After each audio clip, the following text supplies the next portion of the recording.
Well, next I'd like to turn it over to our featured modeler tonight, Henry Fahrenheit of Creative Trains. Henry, I really do thank you so much for being here this evening. I'm looking forward to this, and I will turn it over to you, sir. Well, thank you. And I've been doing this for about 3 years now. I got into it totally by accident, and it's kind of going further than I thought it would. And so far, the direction it's going is good, and let's just hope it keeps going that way. So I'd like to give you a little slideshow to give you an example of what's going on, and at the same time give you a little history about myself. I was originally born in Mexico, and when I was 10, my parents moved to Canada. So being poor and everything, I had to go after school. I had to bike to a welding shop and do little odds and ends to help pay the bills, and that helped me with the welding that I do now these days. So I'd like to go and do the screen share and give you guys my presentation.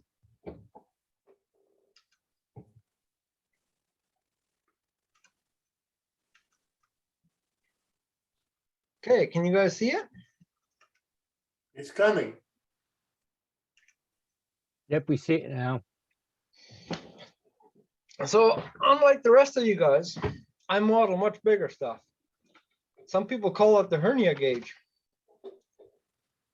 And it's expensive, it's heavy, but we do have a lot more options available for actually riding the train and so on. So I already gave you a little bit of my background. And originally, when I first got older, I got recruited to my father-in-law, and I ended up doing concrete. So back in 1998, I started doing concrete, and I figured that was going to be my main trade. And I ended up there for 18 years until I started going back to when I was a kid. We had a toy show, and there was a local farmer. He made an auger that really moved grain, and I was fascinated by, I believe it was HO. I was fascinated by the actual working toys, and I wanted to build farm toys, but it didn't really happen. I ended up in construction. So that was a long time that I just totally left it behind. And I've owned my own company since 2003. So from 2003 until currently, I still own the decorative concrete company. But when I was out working on a job, I saw the guy had some stuff laying around, which I figured would make good tank cars. My brother-in-law introduced me into the 1/8 scale, and I saw what they were building, and I'm like, wow, I can do better than that. And then when I was at my job and I saw these tanks laying there, I'm like, pretty good tank cars. So I hauled them off home, and I did my research, and that's how I got going on trains. So about the spring of 2018, I started with my first building project, and it's gone from there. So, Hey, Henry, yes. quick question. Can you go over to slideshow on the top of your screen?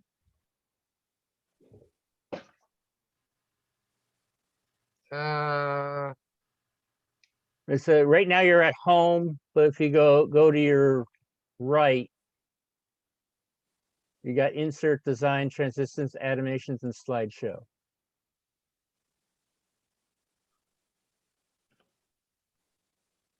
It's towards the top. Go right, keep going right. It's in the red band. Oh, that's why I can't see it. It's getting blocked there right now. See if I can.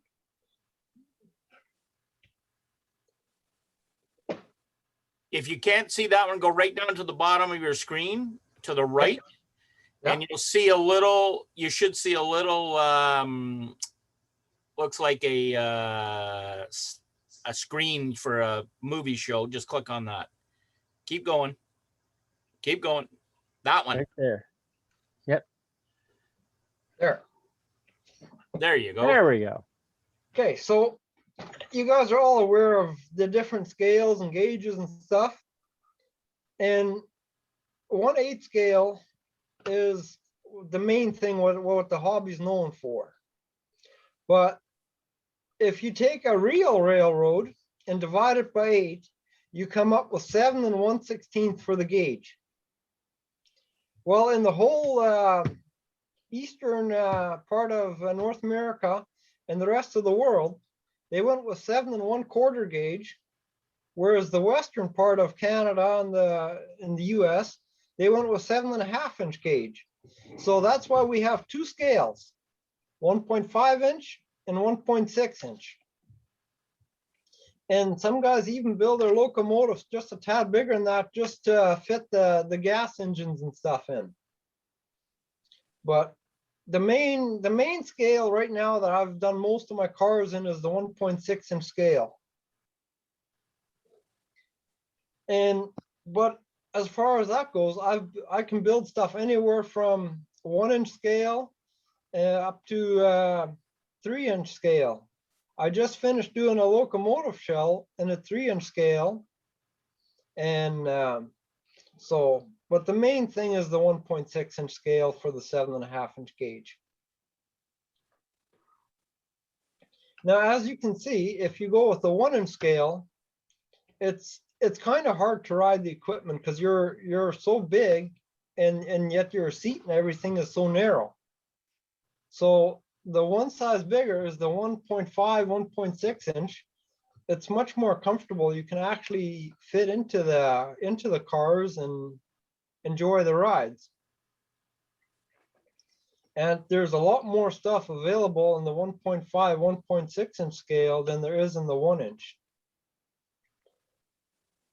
Another popular scale is a 2.5 inch narrow gauge, which also rides on the 7 1/2 inch track. This scale, it's a lot of the cars are big enough you can comfortably sit in them. So the harder thing is, it's harder to transport the big equipment and it takes a lot more money, but it's definitely a more comfortable ride. Now, as far as the different powering units go, you can go all the way from the steam to the electric steam outline to the electric powered, which is either individual motors on each truck to power the axles, or more like a golf court. Have one central motor and then drive shafts. And the most popular one that guys seem to be going with is the gas powered one, because it's low maintenance. You just fill it up with gas and away you go. I'm currently building a -9 for myself in the electric or the gas. I got an Eaton's 11 hydrostatic transmission, and I figure the thing weighs about 1,300 pounds basically now that I'm complete. So it's something that if it derails, you don't want to lift it up by hand and put it back on. And there's even a couple locomotives in the scale that operate like the real ones do, where you got a gas motor running an alternator to have an electric powered train with a gas motor. Now, with it being so big and people riding it, safety is a big concern. You got to have brakes when you're giving rides to people. And a lot of clubs, they let you get away with every other car brakes, but the best idea is to have brakes on all your cars. Now, there's actually a couple of different variances of brakes. So guys that run the steam engines, they like to use the vacuum brakes. And then the most popular other brakes are the straight air. Once you apply the air, the brakes are on. So you don't have a handbrake or emergency if the cars come apart, but that is the easiest setup and the most popular. Then there is the reverse, like the prototype, whereas if the air is lost, you have no brakes, which with the different air brake systems and stuff, it's hard to make it so that you can share cars with anybody, and everybody basically has their own way of doing it. So even if the guy's got a similar setup, he might be using connectors that don't work with yours, and you still can't have the cars connected up to the air brakes. And safety chains is another one. So once you get so big, you want to run safety chains in case the cars come apart, that they don't go and run away. Now, some guys, they take and run one safety chain underneath the couplers so that it's not as visible, because they don't want to take away from the look, whereas most clubs require the 2 chains on each side. That way it's more secure. The problem with the 2 chains off the side is, especially if you're going around a curve and one of your cars comes off, well, there's only one chain that's going to be pulling, the outside one, because it's tight, and the inside one is all loose. So for that reason, the one safety chain under the coupler is best. But right now, the cars that I'm building, it's about a 50-50 what guys are doing, what they want. Now, as far as riding cars, the most popular ones seem to be the bench cars, where you sit with one leg on each side. That way, if you all of a sudden have a derailment, you can put your feet down and you can kind of stay safe. Whereas most clubs have outlawed using gondolas or any other kind of car, well cars, where you sit with your feet inside, because in case of a derailment, you can't put your feet down and ends up with more injuries. So for liability insurance, most guys are going with either the bench cars or the individual chair cars, which the individual chair cars are nice for people that have trouble stepping over the bench, but they are more costly, as you're looking at, you can max support, give a ride to 3 people on a car like this, whereas you have kids, you could probably fit 4 or 5 onto a car like this. And then there is also the single engineer's car. Most of these cars, they have the air brake set up inside underneath the seat there, and then not in the locomotive. So, and it's only got a single truck in the back, and then it gets hooked to the locomotive with a drawbar. And there's a few wheelchair cars out there, so that guys that do go to clubs, that they can actually take and ride as well. Now, another thing is, because these tracks are outside, there's definitely going to be maintenance away.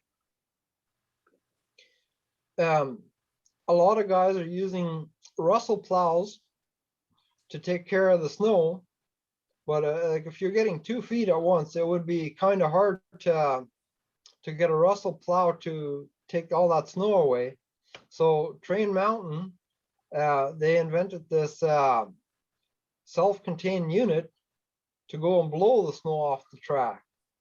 And because the track's in the bush, they got a car with a tank in case they got to go fight a fire in the bush close to the track. And then there's a leaf blower car to sweep the leaves and stuff off the track. And then this is one of my ballast cars. It's an actual working ballast hopper for either reballasting a track or a new track. I have just finished completing the 11th one of that series. And a lot of guys, they buy an enclosed trailer and haul these cars to different clubs so you get a ride with different people and enjoy yourself. And the best thing to do is get a dual axle trailer because it handles better on the highway and your equipment doesn't go bouncing as much. But it's still a good idea to have individual tie downs for each car separately, even with the dual axle. That way there's no chance of your equipment moving around in the trailer. And then at the tracks, there's got to be a device for unloading your cars onto the track. And this is why the best thing to do is get a barn door back instead of a folding door, because if you have a folding door, you can't get close enough to the equipment to unload your cars. Now, as I said, derailments and stuff like that, they're getting harder with big vehicles like this. And some of these cars, they weigh up to 300-400 pounds. So you definitely want to take and be prepared to get it back onto the track. In this situation here, the guy had a heavy car on the back of the train and all the center ones were light, and he was slowing down, and the back car managed to push the other ones off the track. Or another thing that we got to deal with the bigger scale is weather. So here the water just totally washed the track away. So it's a good idea when you're building new track to actually take and use pieces of rebar and drill holes through your ties every so many feet to anchor it down, so that if you get a big rain or something, that it doesn't just wash away. Now, originally when I started, I was doing majority of tank cars. The first dozen cars I built, 8 of them were tank cars. I originally started off just building a more generic tank car because that's what I found was out there. Now, I wasn't really moving them and stuff. And then about 6 to 8 months into it, I went and did my research and tried to get more prototypical. That way, it'd be a better looking car and more accurate. And since I've done that, I've gone a lot more cars and I've gotten a lot more high-end clients. Like there is basically the entry level, they buy cars that as long as it looks like a rail car, it's good enough. And then when you get to the high end, it's basically rivet counters. So there's a fine line between getting to the rivet counters or just putting out a number of cars. And it's definitely worth your time to take and do the research and build it properly, because it will go. Now, the first year and a half, I took and I built something that I wanted to build, put it up on the market, sold it. In the first year and a half, I had 3 cars that were custom ordered. The rest were all just built on spec and then sold. And whereas this last year, all the cars that I've done are all custom order cars. I got one guy right now, he's got 7 of my cars, and I'm doing another 5 for him in the next couple of months. So that goes to show, once you take and follow that level of detail, that repeat customers, they're the best, and they kind of know what to expect from you, and at the same time you kind of know what's coming with them. Now, the one drawback about this bigger scale is cost. There's a lot of guys that are window shopping and want to get into this, but they don't take and have a serious enough bank account to get there. I got one car that I built a year and a half ago, and I don't ship them until they're completely paid. And so I'm holding on to it, and it's taking up space, but it's been built a long time ago. Now, more lately, as you can see by the pictures, the cars that I built later, they're definitely looking a lot better. And as I'm getting better tools and better design stuff, I can definitely make more realistic cars, and that's what's helping my sales. Now here's the shell for that locomotive that I was telling you about, that 3-inch scale GE50 hood. And that was actually a little bit of a tricky project. The customer had taken the blueprint and didn't know how to scale it properly. So what he built, the base, it actually came to 3.1 inch per foot instead of the even 3 inch per foot. But this is one of the things that I just built, and as soon as it had primer, I shipped it to him, and then he's going to take and complete it himself. Like, that's, most of these things are, I've done all the decals and everything, and it's nice because that way you get to see the complete unit. But I also do offer to do them just in primer only. That way the customer can finish them the way they want to. And with the bigger scale, I started offering some accessories. There's a lot of guys with trailers on their trains, and there was only one hitch on the market, and it wasn't a folding hitch. It was just a solid standing hitch, and it was big and bulky. I went and did some research on the proper design and everything, and I've taken and sold 5 of these in the last 3 months to guys that already have trailers. So just going out there and seeing what is already out there and trying to improve that, or offering something more unique, is definitely helping. And another thing is number boards.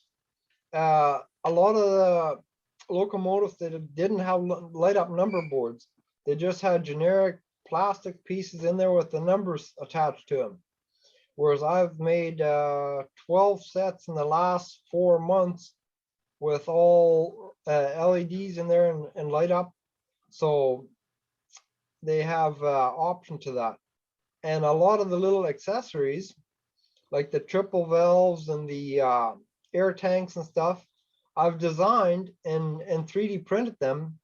So, and I sell the parts separately. So anybody who's got an existing car who wants to add the details, they can take and get the details and add them themselves.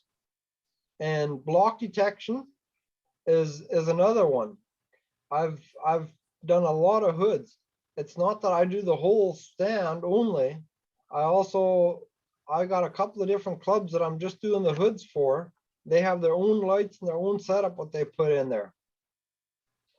And here's a 3-inch scale brake wheel for the DWG narrow gauge. All the customer had to go by was a photo, and he was looking at getting them casted out of aluminum. And for 10 sets of them, he was supposed to pay $2,500 US.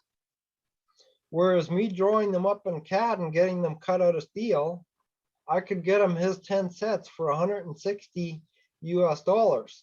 So he lost a little bit of the detail from the aluminums because of that ring in the center with where the water runs off.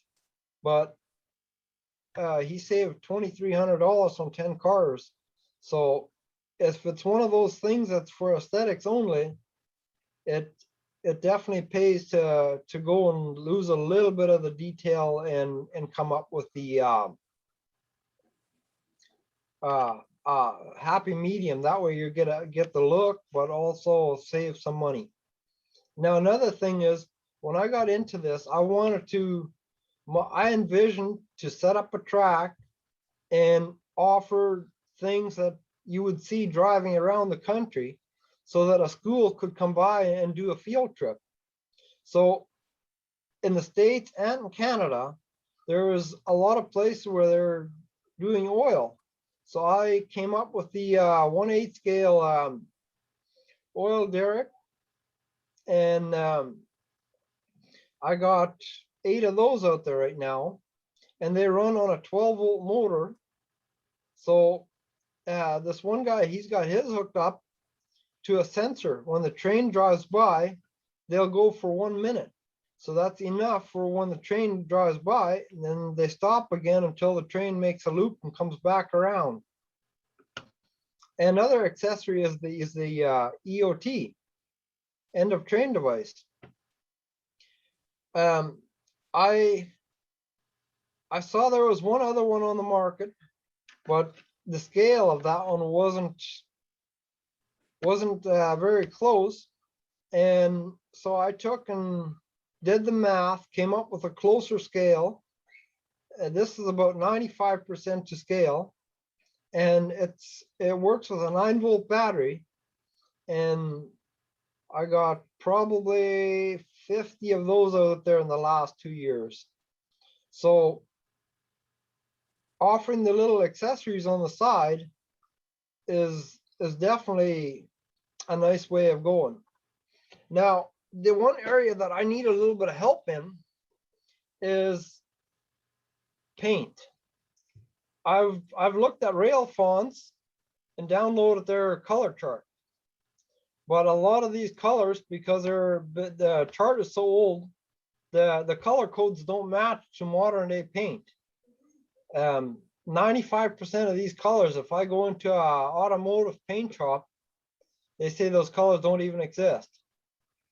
What I have been doing for some of the more specialty models is I've been going by an HO scale and try to get the paint match to that.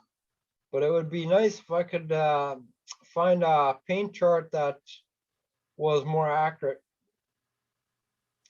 Now, for design part, because you can't just go and get all the blueprints for all the different trains. I'm very familiar with a program called Microsoft Visio. So as long as I can find a sideways picture of the car that I'm working on, I can take and with a few measurements and a few pictures, I have come up with plans for all the cars that I've built so far. And here's a narrow gauge for the Newfoundland Railway that I'm doing a drawing for somebody. And in the future, he wants to get the locomotive built for 1 inch scale or 1.5 inch scale, 1 inch gauge. So it's like a narrow gauge. But for now, we're just working on the blueprints, and he's gonna take and save up some money before he gets into the hobby. But with just a couple of nice pictures and a little bit of measurements, I've come up with my design so far. Now, a lot of cars they use 16 and 18 gauge, and here's a list of some of the common items that that get used in the scale. So I did an example. If you have a 5-foot flat car, with trucks, you're sitting at about 88 pounds. Now that's something that if it derails, you're going to definitely want to have 2 people there to put it back on the rails.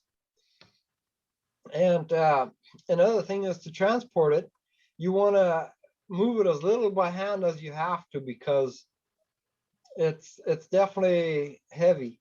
And that box car that I had there earlier, that high cube, that thing is about 240 pounds by the time it's got trucks and paint on.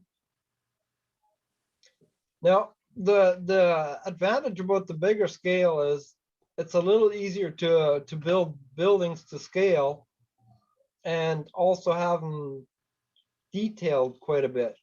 The harder part is it's like if you go 1/12, you can find a lot of dollhouse stuff on the market, But at 1/8 scale, it's a little hard. A lot of it is custom made or used from another place. I did a couple of cars for a guy in Washington. His name is Wayne Zimmerman, and he spends time to do all the buildings around his railroad. If you look at the bottom center picture, that's a meat cutter place. Like everything is there as it should be. And that's a 1/8 scale building. It's probably 30-inch by 30-inch, complete with LEDs and everything. So, and there's a couple of different grain elevators here to the right. And then this bottom corner, there's a building just getting delivered to be put on a track. So you can definitely get some nice scenery going. And the latest things that I've been working on is, till now, if a guy wanted to have lights on a car that was in the middle of the train, he had to basically run a battery in every car that he wanted to have lights on. And so we're working on a set of glad hands that he can take and run electricity right from his locomotive all the way down to his caboose, and use electricity in any car. So that's one of the new products that's just out and hitting the market. And my first car, that bench car, if you saw that was just a coroplast sign with some decals on it. And I had a chance to do another lumber riding car. So what I did is I took 3/8-inch plywood, and I got actual lumber wrap printed and cut so that each piece of plywood is individually wrapped and then attached to the bench, making it look much more like a realistic lumber load. And if you want to use the bulkhead flat car or otherwise, there's just 6 bolts to take off, and you got a bulkhead flat car without the bench. Now, in the last year, we've lost a couple of great people in the hobby. Scott Weatherford, he was known as the best detailer out there. Anybody that wanted some high-end stuff built always went to Scott. And I have looked up to the guy, and I was fortunate enough, I got to build 3 tank cars for him. And we were just working on the 4th car when he had a heart attack and passed away. So I'm definitely looking forward to trying to fill the shoes that he had, but it's going to be a long road before I get to that point.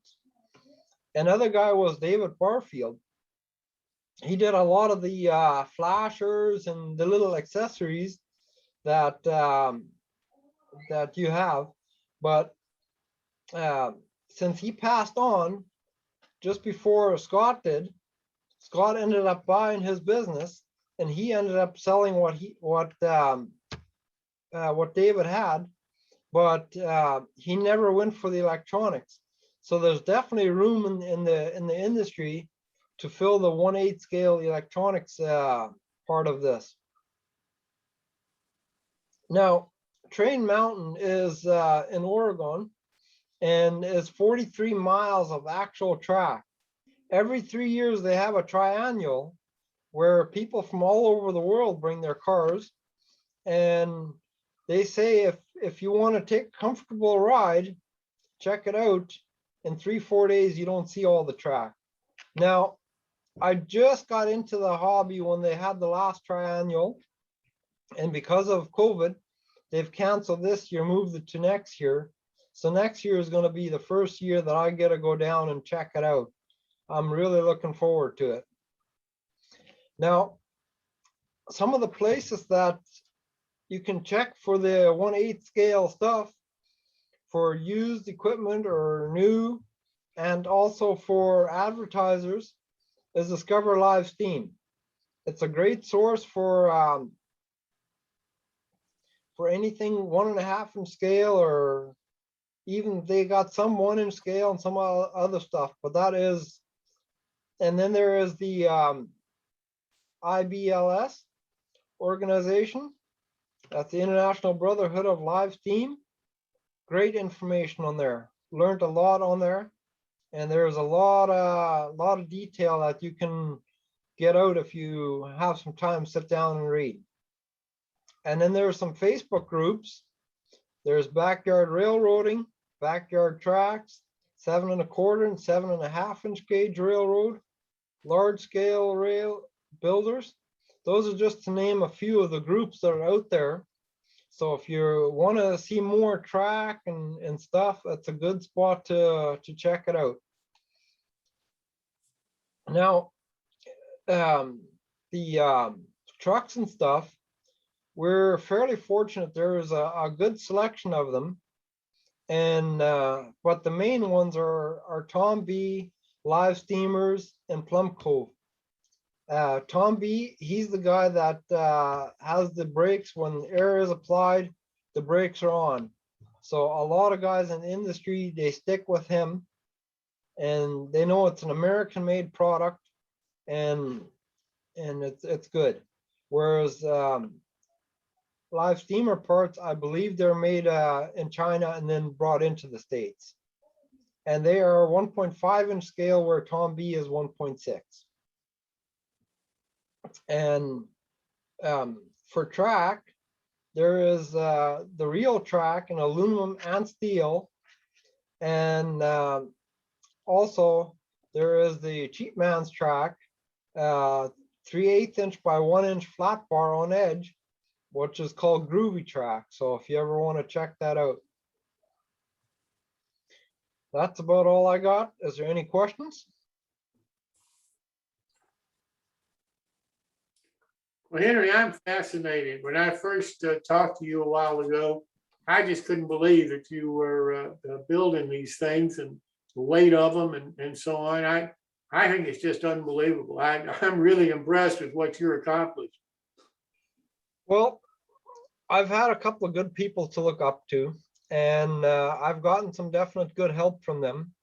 And like, if you look at the pictures of what I first built compared to what I can put out now, it's 100% improvement.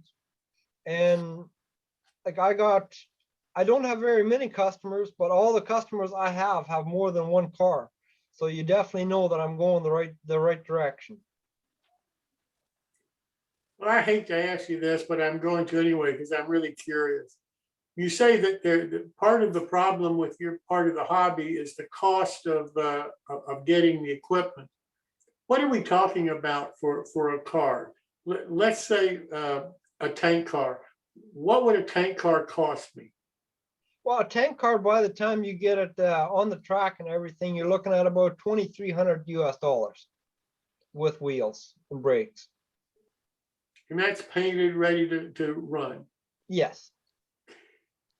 So can I say for the average car, then I would be looking at somewhere around that $2,500 per car for a train? 25 to 2,600 would be average, yes. Like that Yosemite Valley observation car, that was $6,800 by the time that was on the tracks. Okay. But that is a lot of custom work on that one compared to just a regular tank car. Now, how about a locomotive? What would that set me back? Well, that depends. You can buy something that is made in China, starting at about 10 grand US for a full locomotive. Whereas if you go American or Canadian made, you're looking at about 16 to 18,000 for that locomotive. And a steam engine can set you all the way back to 65, 70,000. And the steam is coal driven? Would that be? Because Train Mountain is in Oregon with a lot of bush and stuff, they stay away from coal. They go propane basically. But there is some private tracks that are coal. So yes, there is both. So for a steam engine and a reasonable train, you'd be looking at $100,000. Yes. there is a guy by the name of Tom White. He said he was either going to get into radio controlled airplanes or trains. And he figured, well, if you buy a plane and you crash it, then your money's all gone. So he figured the safer bet was going to be trains. And he's about 225,000 in right now. Can you unshare your screen, please? Yeah, but by the way, I threw up in the chat a link to a website that has a whole bunch of listings of larger scale 7.5-inch engines and stuff for sale. You can check it out and see kind of what kind of prices are and things. Yeah, and that's a good place to check out, because they have all sorts, and check it out often, because the stuff seems to be changing on about a monthly basis with new stuff coming on the market. Yeah, Jim, I actually, one of the guys in the club I'm part of here in Pleasanton, he actually has an engine up at Train Mountain, and it's actually in containers. They have a set of containers. They put a bunch of containers in place that have tracks that go in them, and they store their stuff inside the containers when they leave. And so it's there when you come back. And yeah, it's pretty cool. What part of the country, where is this hobby really active? It's basically everywhere. Like if you go to that Discover Live Steam site, they have a list of tracks. Basically every state has got 1 or 2 tracks. Most of them are private. There is some that are public, but most of them are private. Private or clubs? Exactly. Some of both. Like I know, I just finished doing 2 cars for a guy in Utah. He's got the largest private owned railroad in the States. He's got 10 miles of track at 7.5-inch gauge. What's it cost to lay track? I mean, I don't know how you measure what that'd be, but how do you figure cost to lay track? It depends on what you're going for. Like if you have a flat ground to start with, then basically you can get away with just excavating a little bit of your topsoil, putting a base down and put your track down. So you can figure about $8.50 a linear foot. Whereas if you're all in hills and stuff, then you got to consider bridges or a lot of infill and stuff, and that can really add to your cost. Right, right. Are there companies that do that? I mean, do they specialize in that kind of work? Yes, there is Steve Toon. I just forget what company he's with. He just finished doing 1.25 miles of track in Nevada somewhere, a private track. I'll be darned. Huh. You mentioned the electronics part and the opportunities available for somebody to come in and do the electronics part. What electronics are you talking about?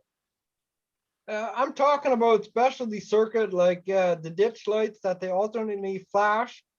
Like David Farfield was one of the ones that had it, and 2 other suppliers. And one of the other suppliers is no longer with us. He's passed on too. And the other guy just had too many issues with it and walked away from it. So there's like the ditch light circuits. There is Mars lights. There is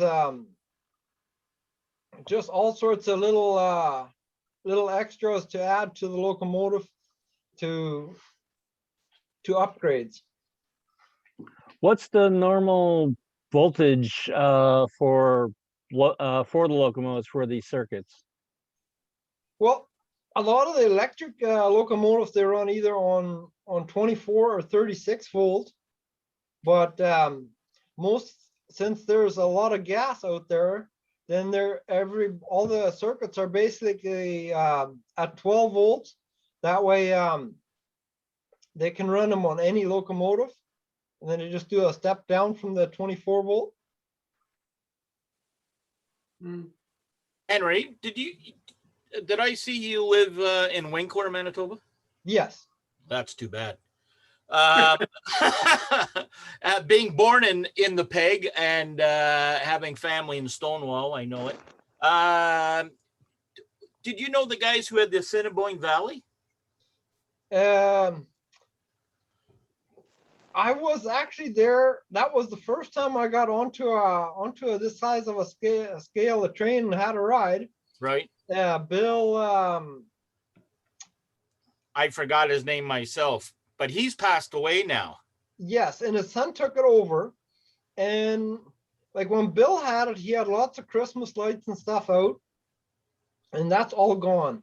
Yeah. It is very much a different place now that Bill is not gone. Bill Taylor, that's it. Taylor, that's it. Yep. Yeah, it's there's also in the north east corner, no, northwest. There's another one, the Manitoba Live Steam Club. They got a track up there where they got 1,000 feet. Yeah. The other big group, it's in just outside of Grand Rapids, Michigan. And they have about 12 miles of track, and they do operating sessions. And if you call them, they put you through about a 6 hour, anybody can go. They put you through about a 6 hour orientation because they want to operate the layout like a real railroad. And they have room for parking and camping. And if not, you can get a hotel close by. But they're really a great group. And they do it about 4 times a year. Now, of course, with COVID, probably not so much. But when it opens up, because that would be a lot closer to you guys rather than going out to Oregon. Yeah, there's also a guy in Minot, which is only about 3.5 hours from me. Yeah. He's setting up a club there, but he, as far as I know, he's just starting with this track laying. Ah, okay. Well, as I said, I was came from Winnipeg, and my brother lives in Stonewall, and I live in Northern Ontario now, but I'm out there quite a bit. And you know, for paint, if you're looking for paint, there is. Contact the Winnipeg Model Railroad Group.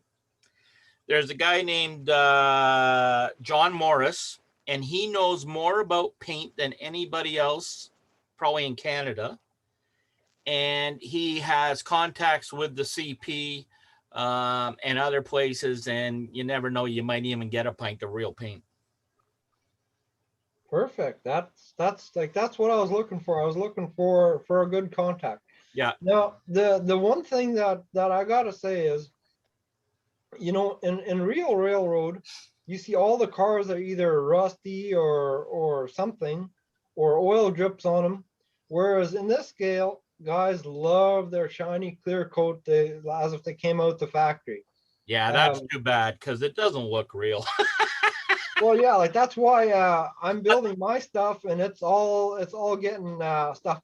I actually bought one of those projectors like the school used to have to put the slides on the wall. Right. And I'm gonna shine an image onto the side of the train and then outline and paint that. And then outline it. Oh man, at that size you can do that. That's a great idea. Yeah. Yeah. Well, next time in Manitoba, you never know. I may have to look you up. Well, perfect. That sounds good. All right. But Clark, let us know when you lay track. no, I'm not laying track. And you know, it's amazing how many people contact Tim at Fast Tracks to build a fixture for turnouts for this scale. Oh yes. So, yeah. Clark, you gotta realize, Clark, you gotta realize that this scale, when you're running coal, by the end of the weekend, it's all dirty and gross anyway. So next thing you do all week is clean it up. Clean it out. Yeah, I know. Well, it's like they say with the snowmobile. It's what a woman and a snowmobile have in common. You work on them all week to get one good ride on them. You know what the hardest part about starting your snowblower is? Kicking your wife out of bed. But anyway, that's interesting, Henry. But yeah, contact the guys in the Winnipeg Model Railroad Club, and ask if they can put you in contact with a guy named John Morris. Perfect. Sounds good. Thank you. You're welcome. Geez, Clark, I love these Canadian jokes. I'm glad that we in the US don't have those kind of things. Well, because you guys don't get them. They don't have Anybody snow else? blowers. They don't have snow blowers. They're not snowblowers. Yeah, the guy in Florida. What is he gonna know?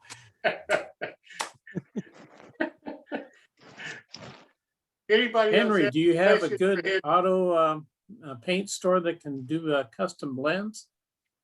Yes, we got a store right here in Winkler, and they're really good with color matches. It's just, for me, it's easier if I can have a paint code to bring them than if I gotta go and try to find, and like, you know, different brands of trains don't have the proper color. So it's always, okay, which brand do you buy that's gonna be the closest to the realistic? Yeah, I think rather than running with a paint coat, if you can actually get a color to match off of. Anybody else have any questions for Henry?